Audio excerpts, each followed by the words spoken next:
E aí, pessoal, vamos começar mais um episódio do podcast Os Sócios. Estou aqui com Malu Perini, host e rosto do podcast.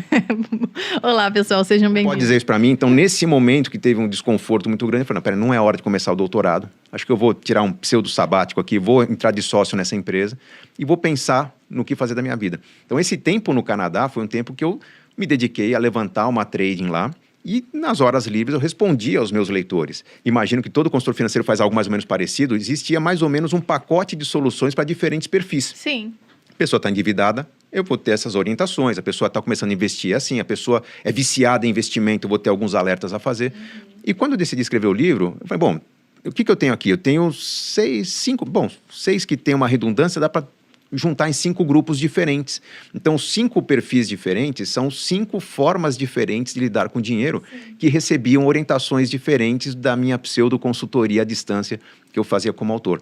E aí, funcionou muito bem, porque eu não tive que pensar em como funcionariam os perfis. Já estava claro, já tinha um histórico. O número, eu não tenho agora de cabeça, mas eram 972 e-mails trocados nesses 8 meses de Canadá, que me permitiram criar a teoria, a ferramental, a orientação específica. E o que eu fiz na volta foi pegar esse monte de e-mail trocado e transformar esses e-mails num livro. E assim nasceu Casais Inteligentes Enriquecem Juntos. Poxa, falando um pouco sobre os 5 perfis, até porque eu tô com isso bem fresco na cabeça, porque eu gravei um vídeo há pouco tempo sobre isso.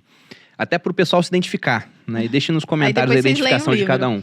Porque identificar o seu próprio perfil é só o primeiro passo, né? Porque depois tem o casal e ver a compatibilidade deles. Mas, por exemplo, a gente falou aqui que o Gustavo e eu somos financistas, né? É o cara que não tem dificuldade para lidar com o dinheiro. Ele sabe se organizar, ele sabe investir esse dinheiro.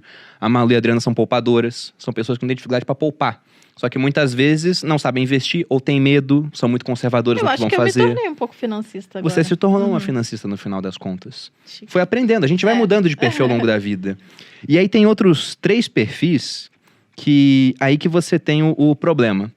Então, eu dei aqui o diagnóstico do meu pai, que era um desligado. Ganhava o dinheiro, gastava, não sabia se gastava mais do que ganhava ou não. Simplesmente estava acontecendo e ele deixava correr. Nunca fez o cálculo, nunca parou para ver quais eram os gastos, o que ele precisava, né? Ele naturalmente não gastaria mais do que ele ganha. Ia ficar elas por elas. Só que ele casou com a minha mãe, que era descontrolada. É.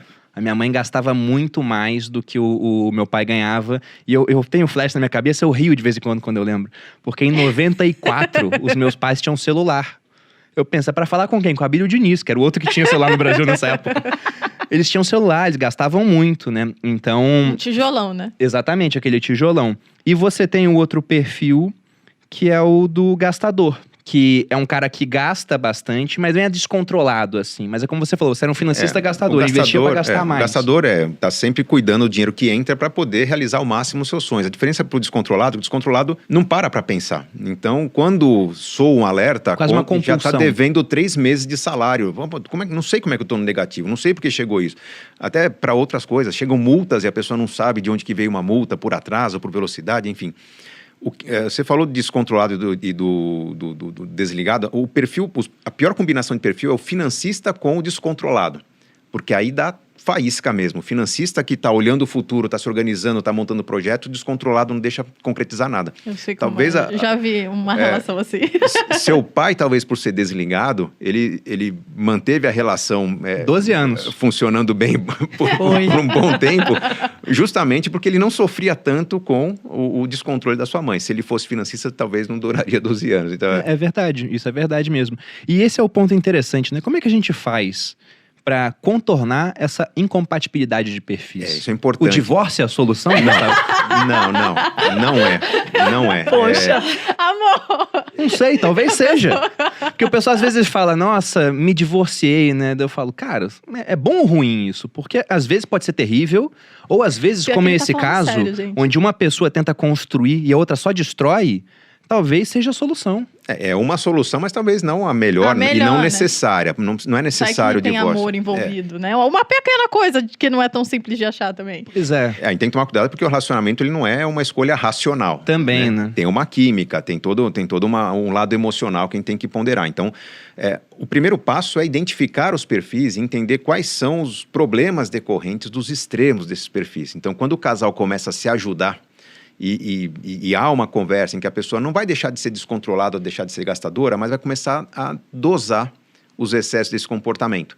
Ao mesmo tempo, o financista, entendendo que ele é financista, ele vai começar a dosar e não querer impor demais isso a outra pessoa. Por quê? No livro eu deixo isso muito claro. O grande lance do relacionamento, o grande barato, é justamente os opostos se atraírem, essa complementaridade que tem entre um e outro. A gente tenta racionalizar, um financista casar com financista, o casamento vai ser uma coisa muito chata. Aí, com todo respeito ao nome do nosso quadro planilha, aqui, né, amor? Aí deixa de ser casamento também, e passa a ser... mas deixa de ser casamento e passa a ser apenas uma sociedade, né? Com todo respeito ao nome do nosso podcast aqui, mas a sociedade é um aspecto importante, mas tem que ter a emoção, tem que ter me ajuda que eu te ajudo. A gente quebra esse problema aí, a gente faz desafios aleatórios.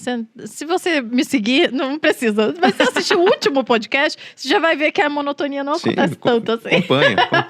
Que é como a gente fez. A gente voltou do Canadá, a gente só decidiu voltar do Canadá porque eu, na época professor, teria que ter um pré-agendamento de aulas com um semestre de antecedência. Eu não tinha aulas agendadas. Quando a Adriana falou, olha, sondei lá e consegui uma proposta de emprego, bom, nós vamos nos manter com o seu emprego, né? Esse lado sociedade estava muito claro. Mas a complementaridade de que quando você não consegue, eu consigo. Se neste momento eu tivesse que parar meu trabalho, a Adri, ela tem todas as capacidades de gerenciar um negócio, de gerenciar uma atividade multifuncional. Nós temos, sei lá, 30, 40 CNPJs, eu não tenho o número de cabeça aqui, mas várias coisas funcionam ao mesmo tempo que passam por ela e pela nossa secretária.